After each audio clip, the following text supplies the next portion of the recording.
Hi, my name is Cynthia Cheres, and my group and I will be taking you through reasons to study intercultural communication. But first and foremost, we have to define what intercultural communication is. It is the interaction among people of different cultures.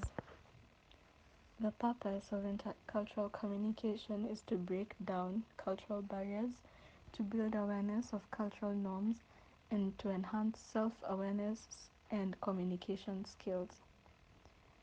The self awareness imperative talks about how a journey into studying about other people's cultures ends as a journey into finding out more about our own culture and that of other people.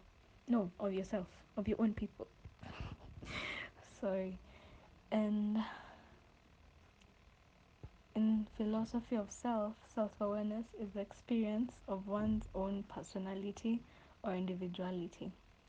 The peace imperative states that contact among different cultural groups has often led to disharmony, for example, between Muslims and the Western world, and this has been fueled greatly by the 9/11 attacks, which led to President Bush declaring war on terrorism, which has been highly misinterpreted as war on Islam or Muslim states.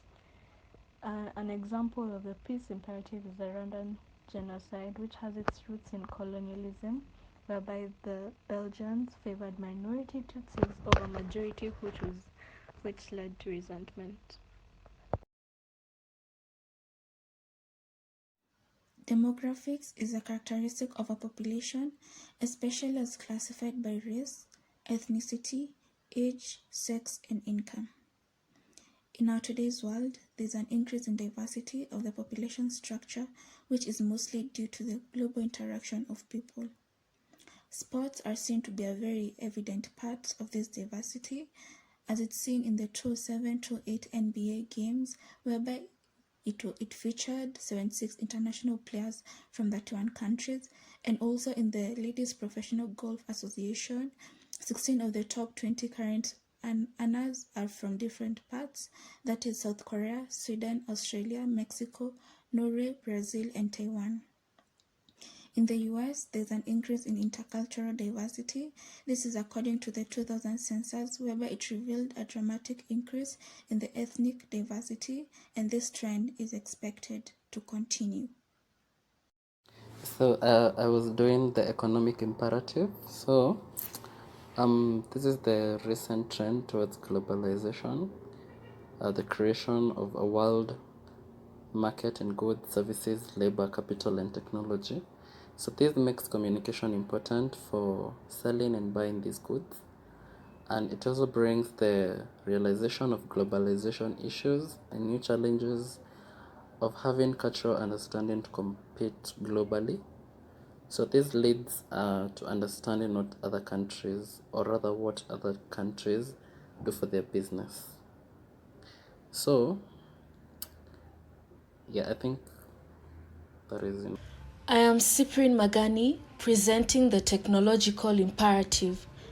Technology unites people in remote parts of the world. Human communication is responsible for the following: it increases information about peoples and cultures. It increases contact with people different from us. It increases contact with people similar to us. It's also responsible for identity, culture, and technology, and differential access to communication technology. So, what is identity tourism? People taking on the identities of other races, gender, classes, or sexual orientations for recreational purposes. The ethical imperative focuses on ethical principles, the ethical imperative focuses on ethical principles which help govern behaviors of both individuals and groups. What they really do is inform us of what is good and bad, basically right and wrong. Ethical principles often depend on culture, and intercultural conflicts arise from notions that try to identify what ethical behavior really is. And the ethical imperative, they are universalist and relativist, who extreme relativists like William Howell believe that cultural behavior can only be understood and judged within the cultural context of happenings, while on the other hand, the universalist on believe that there exists cultural norms that are universal. These cultural norms apply to everyone worldwide.